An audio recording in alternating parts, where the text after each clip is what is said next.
Hey guys, welcome to another finance tutorial. Today in this video I'm going to show you how to use your Wise business account like a pro, whether you're just getting started or want to make the most of its features. Step number 1. You have to set up your Wise business account. Head over to wise.com and click on business to get started. Fill in your business details, upload any required documents, and verify your identity. This process is quick and helps you unlock all the key features. Step number 2. Order your Wise business card. Once your account is approved, you can request a debit card. You can use it for purchases, travel, or even online spending.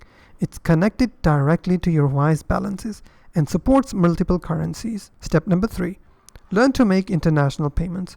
From your dashboard, you have to click Send Money, enter the recipient details, and choose the currency. Wise offers low fees and real exchange rates, saving you more on every transaction. Step number 4. Manage multiple currencies with ease. Your Wise business account can hold over 40 currencies. Use this to invoice clients, pay overseas vendors, or simply keep track of your global funds without juggling multiple accounts.